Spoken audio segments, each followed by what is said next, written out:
자, 오늘 말씀 보겠습니다. 구약 성경 미가라는 건데요. 여러분들 잘 찾을지 모르겠지만 한번 찾아보십시오. 미가 5장 1절에서 9절입니다.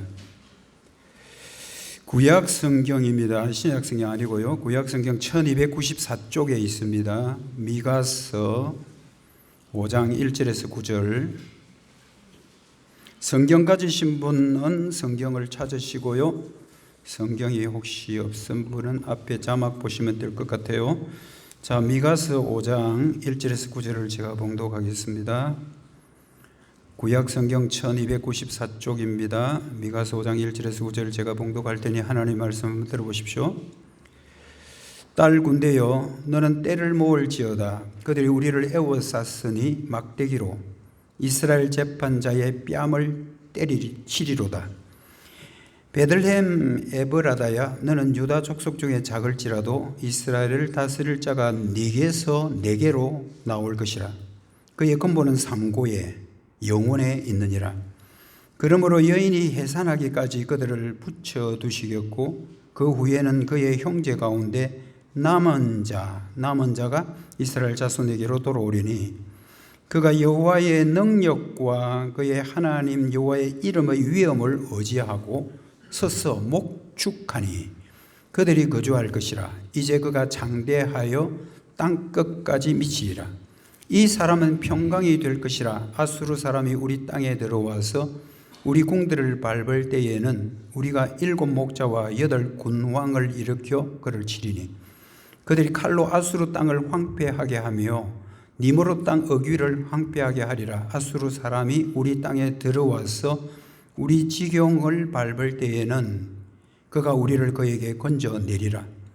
야곱의 남은 자는 많은 백성 가운데 있으리니 그들은 여호와께로부터 내리는 이슬 같고 풀 위에 내리는 단비 같아서 사람을 기다리지 아니하며 인생을 기다리지 아니할 것이며 야곱의 남은 자는 여러 나라 가운데 많은 백성 가운데 있으리니 그들은 수풀의 짐승들 중에 사자 같고 양떼 중의 젊은 사자 같아서 만일 그가 지나간 적 밟고 찢으리니 능히 구원할 자가 없을 것이라.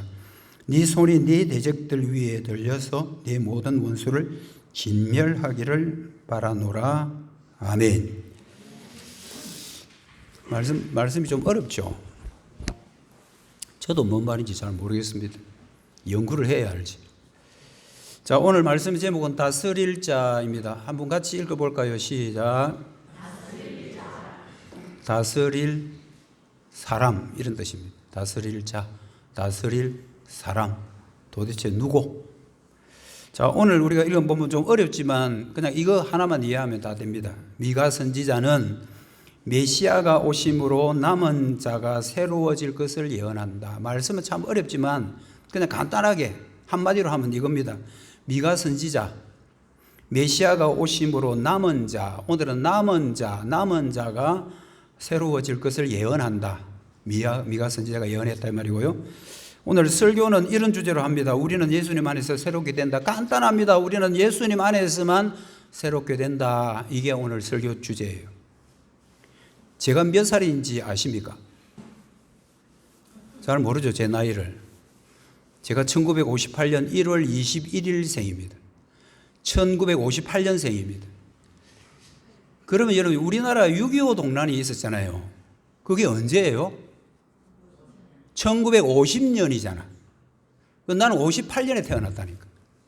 6.25 전쟁이 일어났을 때 저는 아예 이 땅에 있었다, 없었다? 없었다. 58년생이라니까. 그러니까 제가 태어나기 전에 6.25 동란이 있었습니다. 우리 민족, 남북 민족들의 상잔이라고 그러죠. 우리 남북이 서로 이렇게 전쟁이 일어난. 그래서 저는 전쟁 세대가 아니에요. 저보다 여기 연세 드신 분들, 우리 연배 되시는, 우리 선배 되시는 분들은 그 전쟁의 아픔을 다 알죠. 근데 저는 전쟁을 잘 몰라요. 그래서 아직도 아이예요. 우리는 전쟁 세대가 아니에요. 그렇지만 저는 아는 게 뭐냐면 6.25 동란이 우리나라에 있었다라는 것은 알고 있어요. 왜? 역사니까. 그게 여러분 역사니까요. 저희 할아버지는요, 전도사님도 아니고 목사님도 아니셨고, 여러분 조사라고 혹시 들어보셨습니까? 조사. 교회 오래 다닌 분은 알 텐데, 조사는 뭐냐면 그 시대 복음 처음 들어왔을 때 우리나라에는 목사님들이 많이 없었잖아요. 목사님이 없을 때는 목사님을 도울 만한 사람을 도울 조자를 써가지고 조사라는 게 있었어요. 그래서 저희 할아버지는 조사님이셨어요. 저희 할아버지가 조사님이셨어요. 저희 할아버지는 이 진주 있지 않습니까? 진주, 가까이 진주 일원에서도 사역을 하셨는데요. 여러분, 지금은 이제 그 교회가 없어졌습니다. 진양호 가까이 가면 강남교회라고 있었습니다. 강남교회. 진주시 판문동 278번지 21, 278에 21번지 강남교회라는 데 있는데 그 교회가요, 한센인 교회예요. 한센인 교회. 한센인들 아시죠? 한센인 교회예요. 그 한센인 교회에서 이제 그 사역을 좀 하셨습니다. 하시고, 그 당시에는 목사님들이 많이 없고, 이제 막 복음이 들어오면서 예수 믿는 사람은 늘어나고, 그러니까 할아버지가 자전거를 타고 다니면서, 차도 없던 때였잖아요.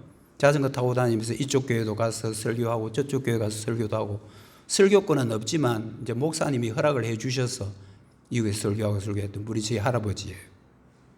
저희 할아버지가 진주 일원에서 강남교회에서 목회할 때 제가 태어났을까요? 안 태어났을까요? 이거 모르겠어요. 저희 할아버지가 할 때 제가 태어났겠어요? 저 안 태어났다니까요. 저 58년생이라니까요. 그런데 우리 할아버지의 이 역사, 이 이야기를 제가 어떻게 다 알고 있을까요? 역사니까. 여러분, 우리가 태어나기 전이라도 역사는 계속 흘러왔습니다.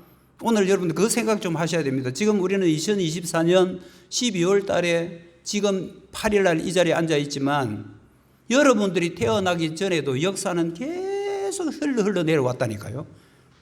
우리가 안 태어났다고 해서 그 역사를 무시하면 안 되는 거죠. 제가 6.25 전쟁을 겪지도 않았고요. 저희 할아버지 때 할아버지가 어떤 일을 하셨는가 제가 직접 보지도 않았지만 제가 아는 이유는 학교에서 역사를 배웠기 때문에 아는 겁니다. 우리 태어나기 전에 50년, 60년, 50년도에 6.25 전쟁이 있었구나. 그건 우리 같은 민족끼리 싸웠구나. 참 마음 아픈 일이구나. 역사를 배워서 알고 있죠. 저희 할아버지 이야기는 우리 삼촌이나 저희 아버지나 또는 우리 할머니를 통해서 우리 할아버지 빨리 돌아가셨거든요. 그래서 제가 알고 있죠. 여러분, 제가 안 태어났다고 해서 여러분이 안 태어났다고 해서 역사가 없었던 것은 아니다. 여러분, 오늘 생각을 좀 깨우쳐서 여러분은 진짜 옛날로 한번 돌아가 보셔야 됩니다. 오늘 읽은 이 미가서, 이 선지서거든요. 여러분, 미가가 언제쯤 활동했는지 아십니까? 이 미가라는 사람, 오늘 우리가 읽었던 이 미가는 선지자인데 선지자가 활동했던 시대가 여러분 언제쯤 될까요? 여러분 놀라지 마십시오. 주전 730년경입니다. 여러분 주후가 아니에요. 지금은 주후 2024년이잖아요. 주전 730년대. 혹시 그때 태어난 분 손 한번 들어보세요. 내가 주전 730년대 내가 그때 살았다 하는 분이 있습니까? 아무도 없잖아요. 6.25도 아마 여기 겪은 분도 있고 안 겪은 분도 계실 텐데 우리나라의 최근의 역사잖아요. 여러분 우리가 안 태어났다고 해서 역사가 없었던 것 아니고 미가 선지자가 활동했던 데는 주전 730년이에요. 제가 730년에 우리나라 역사는 어떠했을까? 아니 역사가 길다고 자랑하는 중국 역사는 어떠했을까? 아니 그때 세계적인 역사는 어떤 것일까 하고 제가 한번 찾아보니까 여러분 주전 730년에 우리나라는 어떤 시대였을까요? 감이 안 오죠. 그죠? 그냥 감이 안 잡히는 거야. 우리가 안 태어나고 우리가 모르니까. 주전 730년대 우리나라는 고조선이라고 합니다. 고조선. 여러분 고조선이 언제까지냐 하면요. 시작은 언제인지도 몰라. 우리나라 보통 뭐 주전 2333년 그 누구라 그럽니까? 단군에 의해서 만들어졌다고 이야기를 하는데 그거는 신화로 여겨지지 정확한 건 아니에요. 그게 그렇게 하여튼 언제 시작했는지 모르지만 주전 108년까지, 주전입니다. 주전, 계속 주전이에요. 주전 108년까지가 고조선 시대로 봅니다. 우리나라 역사가 그래요. 언제 시작은 모르지만 주전 108년까지가 고조선입니다. 그러니까 여러분, 이 미가 선지자라는 사람이 활동할 때는 우리나라는 고조선 시대예요. 여러분, 조선이 언제부터 시작된지 아시죠? 이는 주후예요. 주후 1392년에 우리 조선이 이제 새로 건국이 되는데, 그 조선하고 이 조선을 구분하기 위해서 이때는 그냥 조선, 옛날 그것을 고자를 붙여가 고조선 이렇게 구분하는 거예요. 그냥 간단히 말하면 미가라는 선지자가, 우리 성경에 나와 있는 미가라는 선지자가 활동했던 때는 우리나라 시대에는 고조선 시대다, 굉장히 오래됐다, 막 그렇게 생각하시면 될 것 같고, 그때 중국은 이제 춘추 전국 시대라고 해가지고요, 춘추 전국 시대 초기 정도 되고요. 그 다음에 그 당시에 세계를 장악하고 있었던 그 나라들, 우리 열국들, 그냥 다른 나라는 다 차치하고 로마가 주전 753년에 건국되거든요. 그때부터 약 한 20년 지난 쯤, 그때쯤 미가 선지자가 활동했다. 여러분, 오늘 우리가 읽은 이 미가, 그리고 그 미가를 기록한 선지자는 그때쯤 사람이다고 생각하시면 됩니다. 참 놀라운 것은 주전 730년이라는 게 그 개념이 우리는 도저히 이해가 안 돼요. 안 될 수밖에 없는 구조예요. 우리는 지금 21세기를 살아가고 있는 우리가 지금부터 약 한 2000 몇백 년 전의 이야기를 우리가 어찌 알겠습니까? 그런데 놀랍게도 그때 여호와 하나님은 미가라는 사람을 통해서 하나님의 말씀을 증거했다니까. 별로 안 놀랍습니까? 저는 이게 엄청 놀라워요, 이런 것들이. 주전 730년에 우리가 생각할 수 없는 그 연대에 하나님께서 사람을 세워서 하나님의 말씀을 전했다. 주전 730년에 미가를 통해서 하신 말씀이 오늘 기록된 성경 말씀이에요. 여러분, 미가 선지자가 활동했던 데는 어디냐면 모레셋이라는 데입니다. 미가 1장 1절에 보면 유다 왕들 요담과 아하스 히스기야 왕들 이름이에요. 모레셋 사람 미가의 고향은 모레셋이라는 데예요. 여러분들 이게 외우기 어렵잖아요. 안 외워도 돼요. 여러분 시험 칠 것도 아니고 퀴즈 될 것도 아니고. 그런데 모래실 있잖아요. 우리 남일대수욕장. 옛날에 모래실이라고 그랬거든. 압니까, 여러분? 그거 외우면 돼. 모레셋, 모래실, 좀 비슷하잖아요. 모레셋 사람이다. 모레셋이 어디쯤 있는가, 여러분, 한번 지도를 한번 보겠습니다. 자, 이거 우리나라 지도 아니에요. 우리나라 지도가 아니고, 지금 팔레스타인, 이스라엘 지도인데요. 여러분, 그 좀 파랗게 되어 있는 거는 다 물입니다. 요쪽 큰 건 지중해. 지중해 혹시 가본 분 있어요? 지중해 유람선 타고 쫙 죽기 전에 한번 가보십시오. 지중해. 그 다음에 여러분들 이쪽 편에 보면 동그란 거 하나 있고, 여기가 갈릴리, 예수님이 활동했던 갈릴리. 그 밑에 쭉 타고 내려오는 게 요단강. 그리고 밑에 좀 이상하게 생긴 땅콩같이 생긴 이게 사해. 항상 여러분들 지중해, 요단강, 그 다음 그 위에 갈릴리, 밑에 사해, 이렇게 생각하면 돼요. 그게 보면 여러분들 사해 약간 위쪽에 보면 예루살렘이라고 있죠. 이게 수도예요, 수도. 그 수도에서 약간 남서쪽으로 모레셋이라는 데가 있습니다. 이 모레셋이라는 지역은 참 촌이에요. 예루살렘도 여러분 지금 비하면 아무것도 아니죠. 지금 예루살렘 가보면 그래도 벅적지근해요. 괜찮아요. 그런데 여러분들 이 시대에 주전 730년에 여러분 뭐가 차가 있었겠습니까? 길이 있었겠습니까? 겨우 사람들이 다니는 길만 남북으로 큰 길 몇 개 있고 동서로 몇 개 있고, 근데 남북과 동서로 연결하는 이 지점에 이 모레셋이라는 데가 있는 거예요. 여기는 촌이긴 촌이지만 길이 뚫혀 있으니까, 길이 뚫히면 사람들이 많이 다니고 말도 다니고 나귀도 다니고 할 거 아니에요. 그러니까 그 통상 무역업이 성행했던 데가 모레셋이에요. 그런데 여러분, 무역을 많이 한다는 것은 사람이 많이 다닌다는 거고, 거기에는 뭐가 있느냐 하면 정보망이 있다는 겁니다. 여러분, 우리나라 옛날에 정보처는 어디냐 하면요, 방앗간이에요. 방앗간에 이러면 쌀지어로 가가지고 그거 사람들 만나가지고 이 어디서 하노? 그래, 나왔다며. 언제 결혼한단다. 이런 게 방앗간에서 주로 일어나고. 그 다음 또 하나는 염을 우물가. 물기를, 깔딱새미 압니까? 깔딱새미. 요 성군호교 가면 깔딱새미가 있다니까. 그 제가 어릴 때 그 깔딱새미 물길로 다녔거든. 거기 가면 또 뭐 아낙네들이 막 모이고 이러니까 거기가 또 역시 정보통이에요. 그 모레셋은 여러분 그런 곳이라 보시면 돼요. 사람들이 왔다 갔다 하고 무역이 성행하고 소식들이 전해지는. 여기 모레셋 출신의 선지자가 미가입니다. 미가, 이름이 그냥 미가예요. 그 미가 선지자는 이런 정보가 많고 그러다 보니까 하나님께서 미가를 딱 뽑아가지고 네가 당분간 선지자 해라. 이렇게 해서 하나님으로부터 임명된 사람이 미가라는 선지자입니다. 이 미가는 여러분들 모레셋에 살다 보니까 사람들도 자주 만나게 되니까 북이스라엘하고 남유다, 그 당시에는 북이스라엘, 남유다가 서로 나눠져 있었거든요.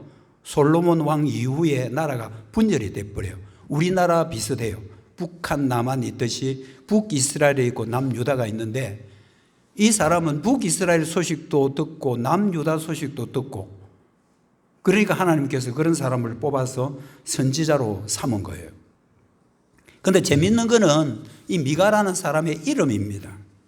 이름이 뭐냐면요, 뜻이 이렇습니다. 여호와 같은 이가 누구냐? 미가라는 이름의 뜻이 여호와 같은 사람이 누구냐? 이런 뜻을 갖고 있어요. 제 이름도 뜻이 있거든요. 누르 황자, 선일, 착할 선자, 한일자거든요. 그래서 저희 아버지가 이름 지을 때 너는 제일 착한 사람 되라고 선일이라 지었는데 그렇게 착하지는 않습니다. 이름이 뜻이 있어요. 미가도 뜻이 있어요. 여호와 같은 네가 누군가? 이 말은 뭐냐면 너희들 여호와 같은 사람 본 적이 있나? 이 말입니다. 여호와같이 진짜 참신이 있나? 여러분, 미가라는 이름이 그런 뜻인데 이 이름 뜻에는 무엇을 우리에게 암시해 주느냐 하면요, 그 당시에 하나님의 언약의 백성들이 하나님을 굉장히 멸시했다는 말이에요. 너무 사람들이 하나님의 이름을 멸시하고 하나님의 권위를 땅에 떨어뜨려 놓으니까 선지자 이름을 뭐라 짓다고요? 여호와 같은 네가 있는가 한번 봐봐라, 이 말이에요. 그렇게 이름을 지은 거예요.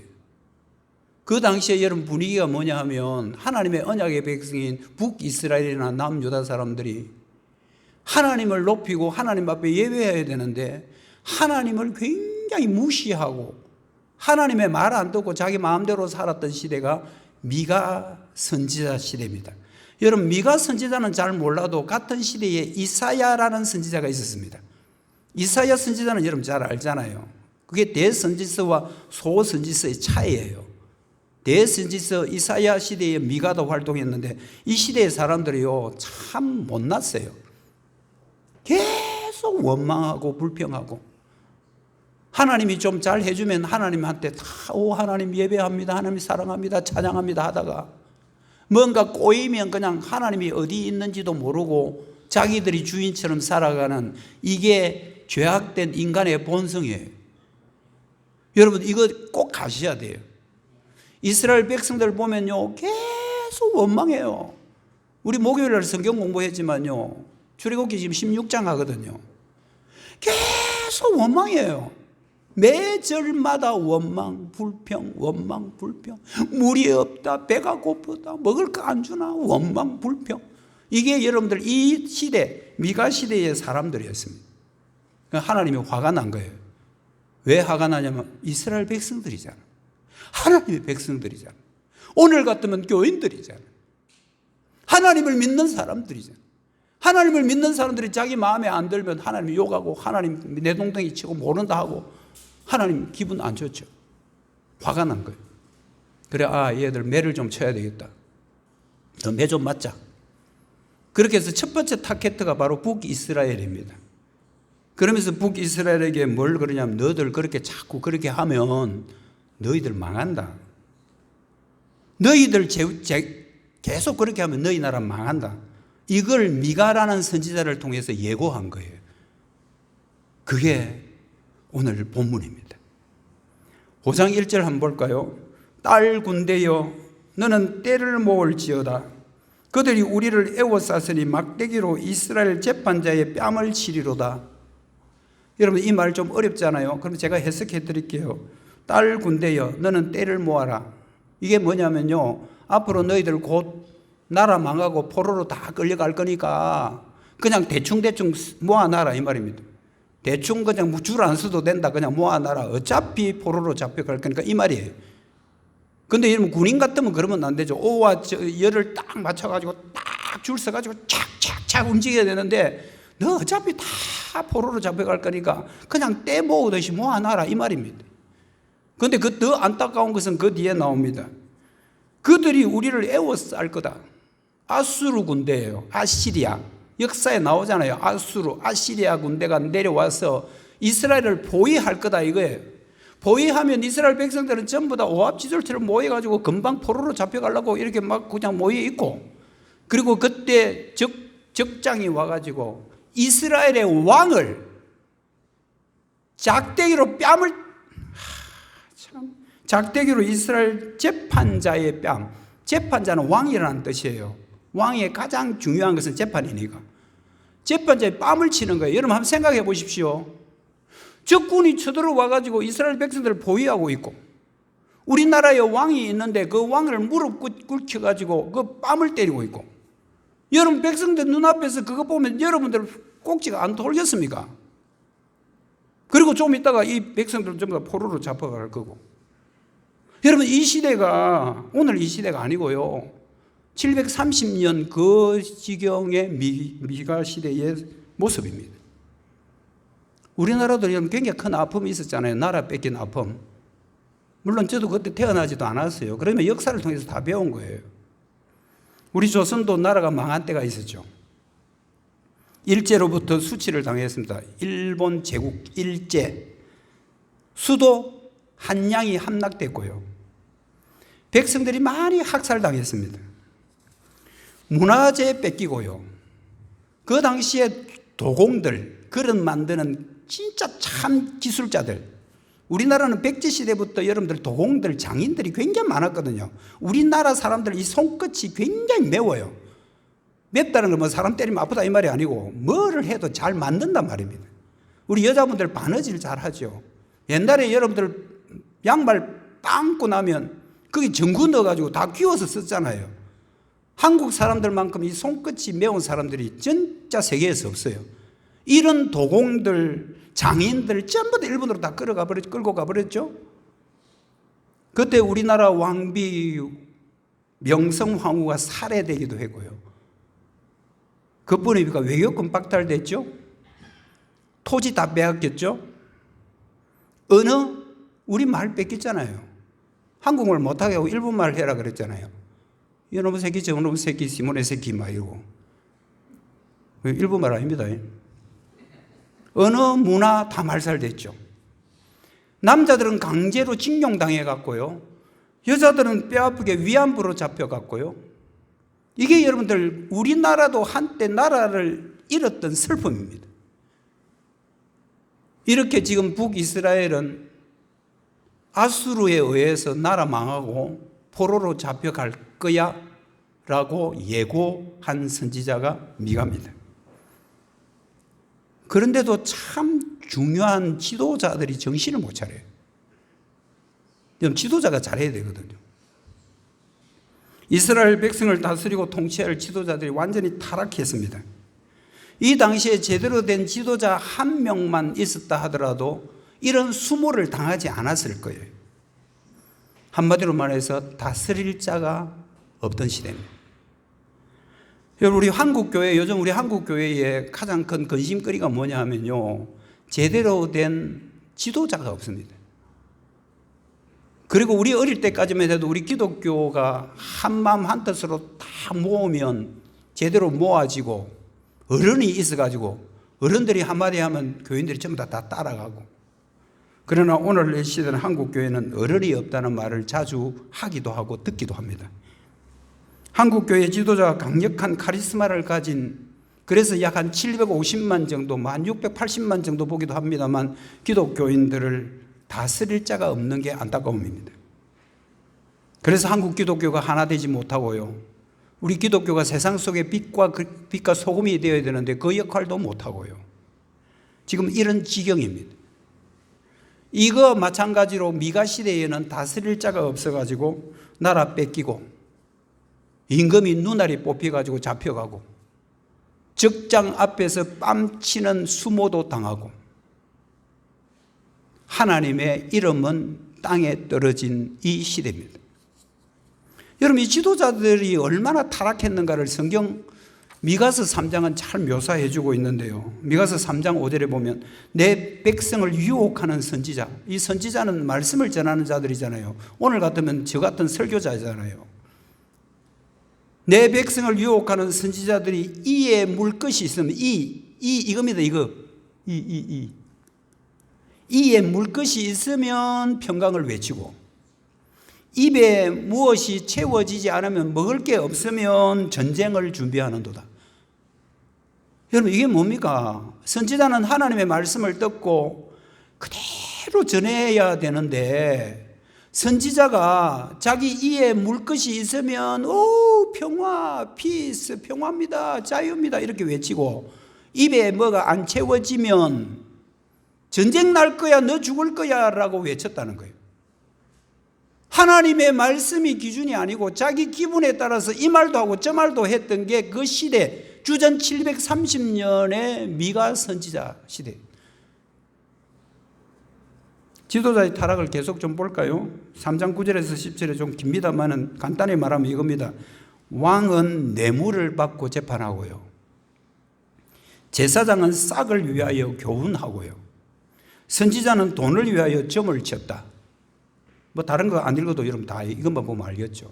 여러분, 제일 중요한 왕과 제사장, 선지자들이 전부 다 타락했습니다. 왕은 뇌물 받고 재판을 자기 돈 주는 사람한테 유리하게 재판해 주고요. 제사장은 싹을 위해서 사는 싹군 돼버렸고요.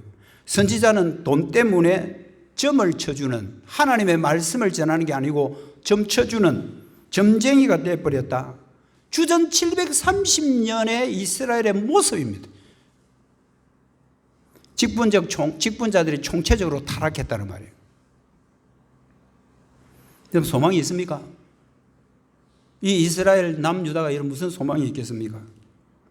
한마디로 말해서 그 백성들을 다스릴 자가 없기 때문에 생긴 참 안타까운 역사입니다.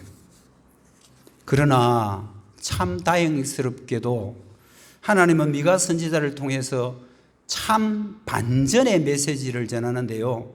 앞으로 이스라엘에 다스릴 자가 나올 거다.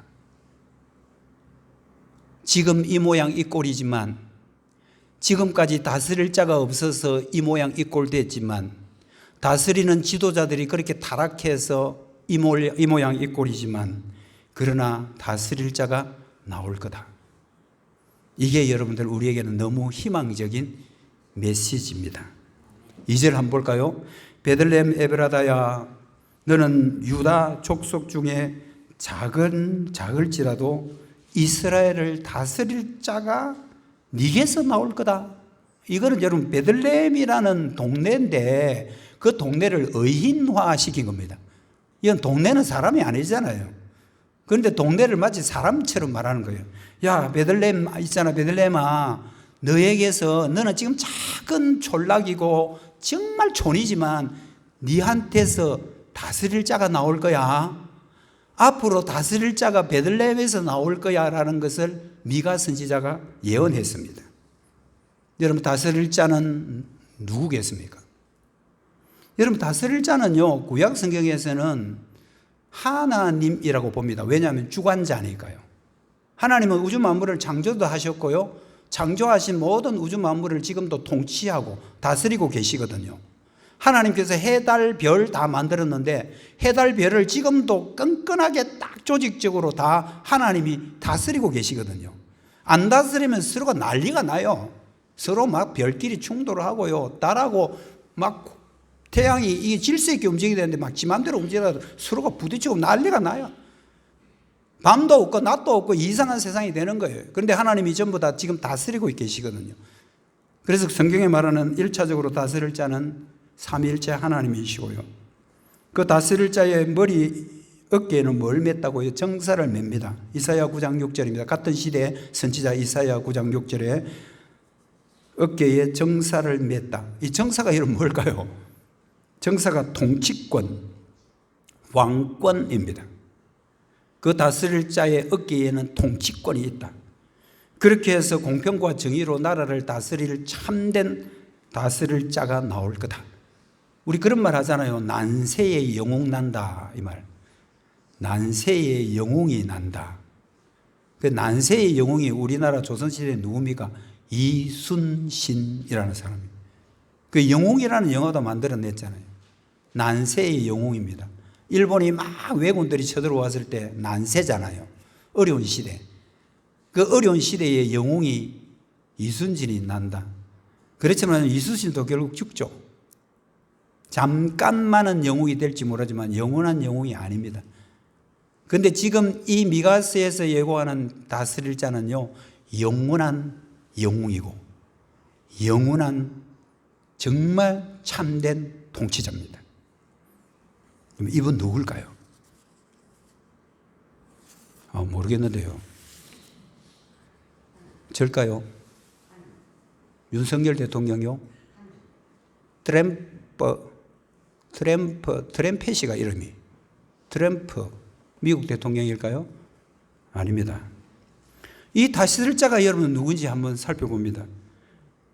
예수님 태어날 때 성경에서 사복음서에서 예수님 탄생을 기록한 것은 사복음서 중에 2개밖에 없어요. 마태복음과 누가복음. 마가복음하고 요한복음에는 예수님의 탄생 기사를 기록하고 있지는 않습니다. 그런데 재밌는 건 뭐냐면 예수님의 탄생 기사가 다 2장이에요. 마태복음도 2장에 나오고 누가복음에도 2장에 나오고.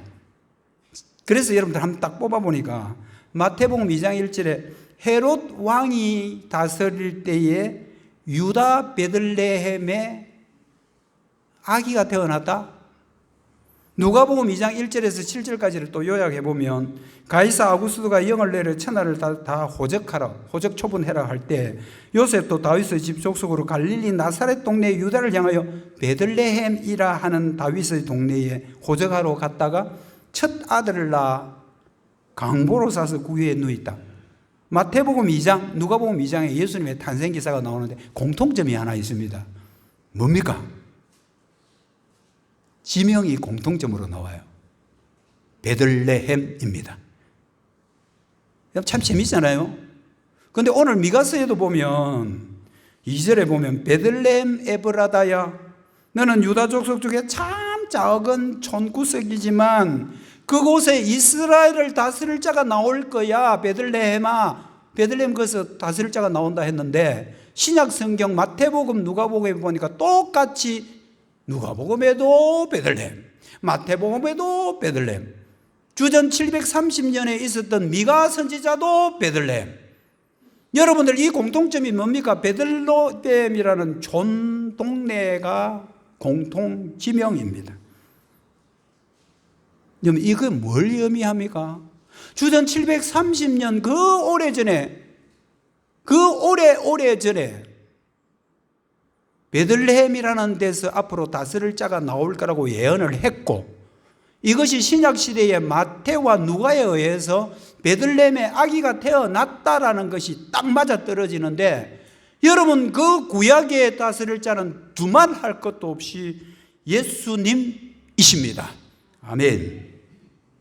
예수님이 탄생한 거예요. 예수님이 탄생하셨는데 마태는 미가 선지자의 말을 그대로 끌고 와서 인용을 하는데 마태복음 2장 6절입니다.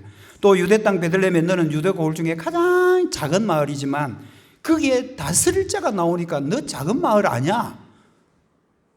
난세의 영웅이 나는데 이 세상 난세에 참 영웅으로 태어나시는 분이 예수님이 어디서? 베들레헴에 태어납니다. 예수님 어디 태어난다고요? 베들레헴. 베들레헴 어떤지 한번 봅시다. 베들레헴입니다.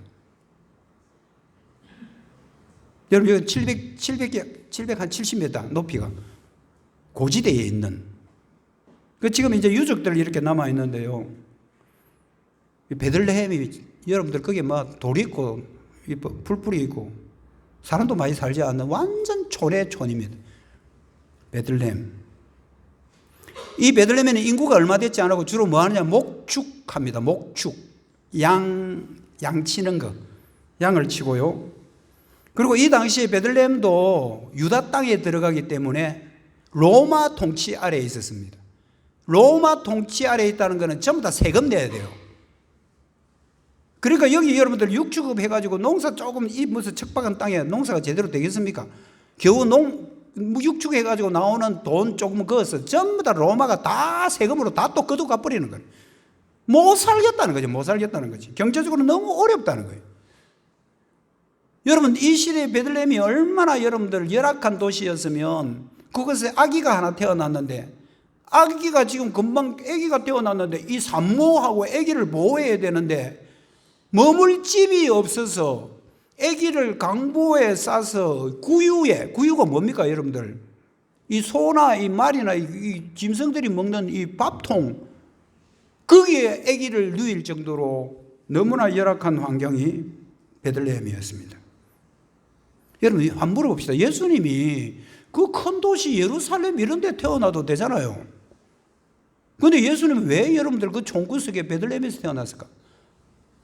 정말 열악한 도시, 이스나 마나하는 작은 도시, 거기에 왜 베들레헴에 태어났을까? 첫째로는요, 미가 선지자가 베들레헴에 태어날 거라고 예언을 했기 때문에 맞고, 첫 번째 맞고, 두 번째는요, 바로 이것 때문입니다. 마태복음 2장 6절 하반절에 보면 내 백성 이스라엘의 목자가 될 거다. 예수님은 이 땅에 목자로 오셨습니다. 목자는요, 양을 지키는 사람이에요. 목자가 양은요, 거의 한 몸이에요. 목자 가는 곳에 양이 있고 양이 가는 곳에 목자가 있고요. 근데 목자는요, 양을 너무너무 잘 알아요. 여러분, 양이 참 순하기는 순한데 이 양이 눈이 좀 어두워요. 이 눈이 어두워가지고 지 혼자 뭐 다니기가 힘들어. 그래서 앞에 가는 양 뒤에 뒷공무니를 보고 쫄쫄쫄쫄쫄 따라갑니다. 소리 듣고 따라가고요. 그리고 양이요, 참 어리석은 존재입니다. 착한데 어리석어요. 굉장히 연약한 존재라는 것을 목자가 너무 잘 아는 거예요. 그래서 목자가 그 양을 다스릴 때 항상 목자가 앞에 가고 뒤에 가고 혹시 일이나 늑대한테 먹이가 되지 않을까 지키고, 또 또랑에 빠지지는 않을까, 눈이 어두우니까 어디 처박히지는 않을까. 그래서 목자가 양을 항상 이렇게 함께 다니면서 지키는 게 목자입니다. 여러분, 이 땅에 오시는 다스릴 자는 왕적인 권세를 가지고 말을 타고 오는 그런 사람이 아니고 목자로 오셔야 되기 때문에 예수님은 그 촌동네 베들레헴에서 태어난 것입니다. 여러분, 목자는 양을 얼마나 사랑하느냐 하면요, 목자는 양을 위해서 자기 목숨도 바칠 각오로 되어 있는 사람입니다. 요한복음 10장 11절에 보면 나는 선한 목자다. 선한 목자는 양들을 위하여 목숨도 버린다. 여러분, 이게 가능할까요? 여러분이 만약에 목자가 여러분의 집에 양이 한 100마리씩 있다. 다 키워라. 그런데 양을 위해서 자기 목숨을 바칠 만한 그런 참된 목자가 여러분 될 수 있을 것 같습니까? 그런데 이 땅에 오신 다스릴 자는 목자의 일을 하기 위해서 그 베들레헴이라는 동네에 태어났고, 그 목자는 양들의 연약함을 너무너무 잘하고, 그리고 목자가 아니면 저 양들은 잘못된 길로 가는 것을 목자가 너무 잘하니까 양을 위해서 목숨을 바칠 각오로 양을 다스리는 사람이 목자입니다. 여러분, 예수님의 사역 잘 아시잖아요. 예수님께서 마지막 십자가 지기 위해서 예루살렘에 들어갈 때 길 양쪽에 있는 사람들은 오, 왕이 어서 오십시오. 당신이 우리의 왕입니다. 당신이 와야 이 로마 제국에서 세금도 안 내고 압박도 안 받고 우리가 자유롭게 살아갈 수 있는 당신은 왕입니다 하고 막 외쳤잖아요. 그럼 왕이 되면 여러분, 예수님이 적어도 말을 타고 다 폼 잡고 들어와야 됩니다. 그런데 예수님은요, 어린 양, 1년밖에 안 된 어린 양 그거 가지도 못하고 끄적끄적 이리 가는 거기다가 예수님이 양을 거기서 노새를 타고 들어왔다는 건 뭘 의미할까요? 예수님은요, 다스릴 자로 왔지만 낮은 목자로 오셨습니다. 여러분, 예수님은 하나님이시잖아요. 빌립보서 2장 6절에 보면 그는 근본 하나님과 본체다.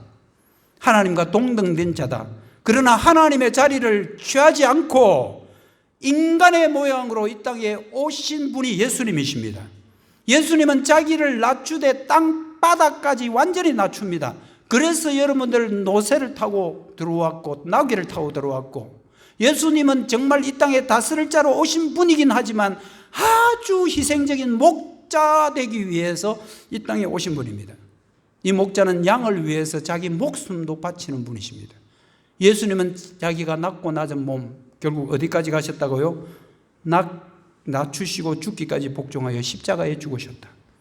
그렇지만 그분은 근본은 삼고다, 영원하다. 예수님은 하나님입니다. 그런데 저와 여러분을 구원하기 위해서 이 땅에 인간의 모습으로 오셨습니다. 그분은 누일 자리가 없어서 구유에 뉘울 아기로 태어나셨고요, 당신이 죽어야만 양들을 살릴 수 있다는 것을 알기 때문에 그 하나님 대신 예수님은 이 땅에 인간으로 오셔서 저와 여러분의 모든 죄를 다 끌어안으시고 십자가에서 죽으신 분이십니다. 이게 여러분들 다스릴 자이신 예수님이셔요. 그러면 그 예수님을 통해서 여러분들 구원받고 새롭게 되는 사람이 누굽니까? 남은 자. 오늘 3절 다시 한번 보겠습니다. 그러므로 여인이 해산하기까지 그들을 붙여두시고 그 후에는 그의 행조들 가운데 남은 자를 두셨다. 남은 자가 굉장히 중요한 겁니다. 이 남은 자는요, 나라가 망할 때 예루살렘의 남은 자가 아닙니다. 예루살렘에서 나라 잃고 포로로 잡혀갈 때 포로로 같이 간 사람들이 남은 자입니다. 포로로 잡혀가서 얼마나 그들이 힘들었겠습니까? 8절에 보면요, 야곱의 남은 자 여러 나라 백성 가운데 그들은 숯불의 짐승 같고 사자와 같다. 양떼 중에 젊은 사자와 같다. 이 뭡니까? 그 나라 왕들은 이 포로로 잡혀온 것들을 못 잡아먹어가지고 눈에 불이 벌겋게 켜있다 이 말입니다. 이런 서슬이 푼한 곳에 포로로 잡혀가서 여러분 그 하나님의 백성들이 얼마나 두려움과 공포 속에 있었겠습니까? 정말 그곳에 있으면서 이런 생각을 했을 겁니다. 우리가 하나님의 백성들이 이렇게 살아서는 안 되는데, 우리가 왜 그렇게 해서 이렇게 포로까지 잡혀오고 나라도 뺏기고 우리가 왜 이렇게 수모를 당할까? 정말 내가 정신을 차렸어야 되는데 내가 정말 잘못했다는 것을 여러분들 포로로 잡혀가서 뼈저리게 느끼지 않았겠습니까? 이런 사람들이 남은 자입니다. 여러분 오늘 교회 와서 지금 말씀을 들으면서 어떤 생각을 하십니까? 나는 교회 다니는 그리스도인이다. 나는 하나님의 백성이다. 좋습니다. 맞습니다. 여러분 구원받은 주의 백성들 맞습니다. 그렇지만 여러분들 이런 마음 혹시 있습니까? 내가 뭔가 자꾸 새로워져야 되는데, 내가 정말 좀 그리스도인답게 세상에 살면서 교회 안 다니는 믿지 않는 사람들에게 빛과 소금의 역할을 하면 좀 살아야 되는데, 왜 내 안에는 이렇게 육신적인 정욕과 목의 정욕과 이생의 자랑 때문에 내가 왜 이렇게 살아야 되지? 내가 이러면 안 돼. 내 뭔가 새로워져야 돼. 내 좀 뭔가 새롭게 해주십시오라는 마음으로 이 자리에 와 있다면 저와 여러분은 전부 다 남은 자입니다. 여러분 남은 자들을 예수님께서 구원하셨습니다. 이제 말씀을 맺습니다. 예수님이 구약시대에 미가 선지자가 예언한 다스릴 자입니다. 그 다스릴 자는 왕으로 오신 것이 아니라 이 땅에 낮고 천한 인간의 몸으로 오셨고 우리의 죄를 다 짊어지시고 대신 죽어주신 그 예수님이십니다. 여러분 우리 역사를 절대 무시하면 안 됩니다. 여러분이 안 태어났다고 해서 역사가 없었던 것도 아니고요.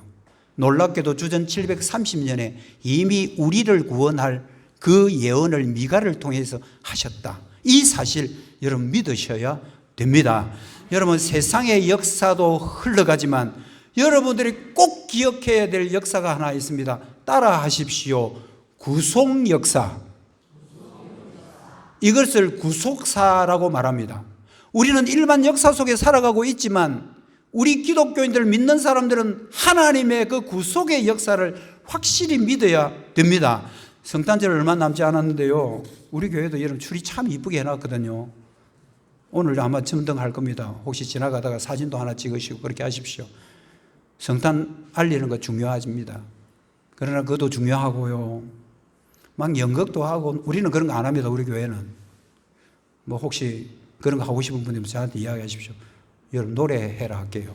나 앞에 춤 한번 출랍니다. 그럼 춤추게 해드릴게요. 왜 그러냐?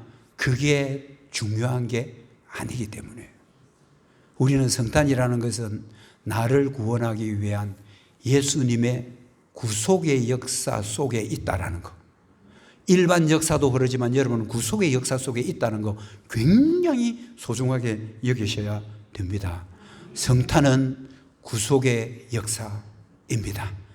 그 예수님이 우리를 다스릴 자로 이 땅에 오셔가지고요, 저와 여러분을 구원하셨습니다. 그 구속 역사는 계속될 겁니다. 계속될 겁니다. 구속 역사는 우리가 기도도 하지만, 우리를 통해서도 하지만, 하나님의 역사는 계속됩니다.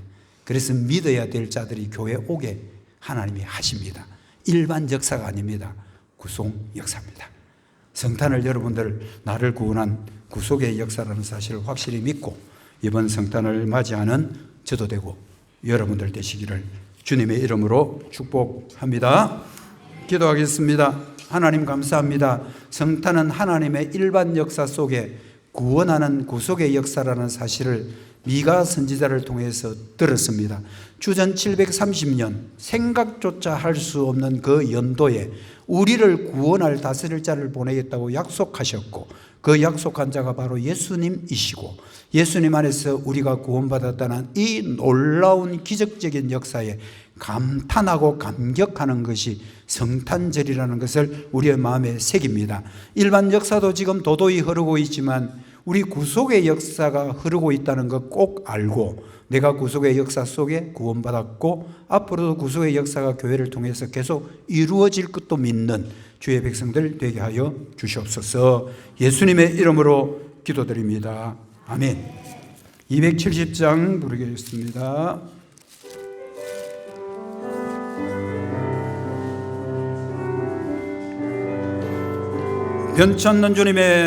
변찮는 주님의 사랑과 거룩한 보혈의 공로를 우리 다 찬양을 합시다. 주님을 만나볼 때까지 예수는 우리를 깨끗게 하시는 주시니 그의 피 우리를 눈보다 더 희게